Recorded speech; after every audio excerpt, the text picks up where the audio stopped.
Okay, so today we've got this 2000 Toyota Corolla. We're selling it at the moment. We took it in to get it roadworthy and it failed on a couple of items. First one was the shock absorbers, all four are leaking. And the second one was the rear wheel cylinders were leaking. So I already changed the rear wheel cylinders yesterday. I forgot to take a video of that. I'm sure I'll do brakes at some point again. But for the shock absorbers, so on this car, it's got a McPherson's strut front end and the rear is like some sort of weird swing arm setup. So basically that's the top of the shock absorber or the strut. So we undo those 3 bolts and that will come out of the top, and then under here, I'll show you some more detail later. Basically those 2 bolts there, and you know, like the brake line and probably the sway bar will have to disconnect it, and then we can pull it out, pull the spring off, swap the strut over, and that's done. So do that on the front, and then on the rear it's pretty much the exact same thing. Just got these 3 bolts that were hiding underneath the speaker cover with some nuts on top.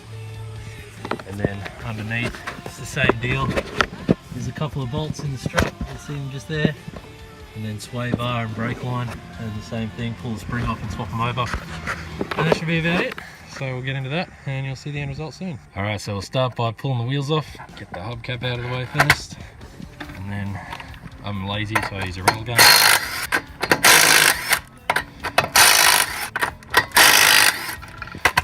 And just hang on to these so they don't run away.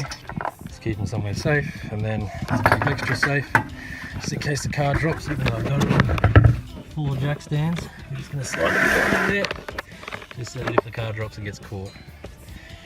And we can see all of our suspension now, so we can get access to those bolts. Alright, so we just undo these 2 bolts.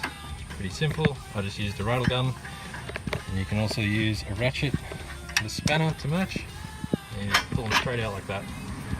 And then we'll disconnect this brake line here with this bolt, and then that line will come out of the way.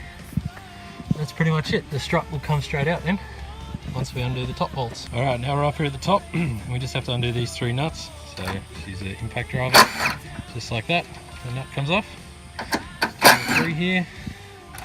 And then, because I've already disconnected it down here, the strut will likely fall out and break everything. Just do that. And there it is. Strut is out. Just move it like that. There we go. So all we have to do now is disassemble this with a spring compressor so we don't kill ourselves. And you can see here where it's been leaking a little bit. And then we'll reinstall it with a new one and do the reverse of the removal. Okay, so with the rear, it's got the same style bolt through the strut and the knuckle.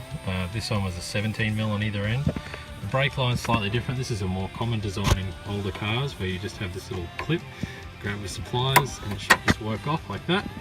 That's the clip there, should have a bend in it just in case yours has been smashed with a hammer by somebody else. And then you disconnect this line just by moving it so that the inner part can pass through. Oh, actually someone's a genius and decided to make this one so you have to disconnect the brake line from, or the hard line from the soft line, so that you have to bleed the brakes again. So I might just cut that with a grinder because these struts are going in the bit anyway. And then for the sway bar, it's got, I don't know if you can see that or not, but there we go. So you can see that there's a nut that the spanner is on, and then there's an Allen key center on the stud that goes through to this tying piece into the sway bar. So the Allen key's there so you can hold the rod so it doesn't turn, and then obviously the nut's there so you can undo the nut. So I've already cracked this one, so you should just be able to pull these off and then just loosen that. See how the center's not spinning, but if it was rusted or something like that, the center was spinning, then you'd need the Allen key in there to hold it steady. But this one just has worked its way free, thankfully, and then we just pop straight out like that. That's all there is to it. So you can put this back on there so we don't lose it. Then we move up to the top and the strut can come out. Alright, so you can see how these ones are exactly the same as the front. So they just got the 3 bolts, so we'll just take out this last bolt by hand because I've already loosened the rest of them. Oh, there it is. So that's the last nut. Put that down the rest of them so we don't lose it. And then this one should just lift straight out. There, you can see I cut that with a grinder just to get it free. Hopefully the new ones get around this issue, otherwise you might have to re-bleed the rear brakes, which I don't want to do. There we go, that's the rear strut. You can see again that it's been leaking, and hopefully it'll pass road everything once we throw the new ones in. Alright, and there we have it. Only took about an hour to get them all out, including taking videos and making mistakes and getting tools, but that's all 4 of them. So next we just have to take the springs off and then wait for the new shocks to arrive and reinstall it all. taking springs off can be kind of dangerous, and I'll be perfectly honest, I've never actually done it before, but you know, it should be fun. We'll see what happens, see if we can put a hole in a car or a house wall. Alright, so the new shock absorbers have arrived. Here's all the old ones, and then there's the boxes with the new ones in them. These ones look like the rear ones, and then these ones look like the front. Come with new boots, new everything, some instructions there. And yeah, one thing that I've always been taught to do is make sure you cycle the length of the shock absorber once by pushing it all the way to the bottom of its travel and back, because it may never do it again. I don't know if it really does much, but I figure it can't hurt. So I'll rip all them out and show you how to separate the springs from the old shocks, and we'll put it all back together. Alright, so you can see that these ones are the correct replacement shock absorbers, and you'll also notice that they have a little cutout on these, which I had to make myself on these ones, so we don't have to bleed the lines putting the new ones in. We can just slot them in and put the clip on, and it should fit fine. And when I was talking about compressing it, just put it on the old steel cap, push it all the way down until it bottoms out, and let it push back slowly. And yeah, you just do that once every time you install new shock absorbers, and I don't know why, it just seems to be a good thing to do. Alright, so you're going to have to forgive me, I forgot to film anything more after this point, but pretty much what ended up happening was the new shock absorbers came and proceeded to use some spring compressor tools I borrowed from my next door neighbour, because I didn't own any, to compress the springs and get the shock absorbers out, and then put them back into the new shock absorbers. But in the process I destroyed one of the spring compressor tools, so then I had to go and buy a new set of spring compressors.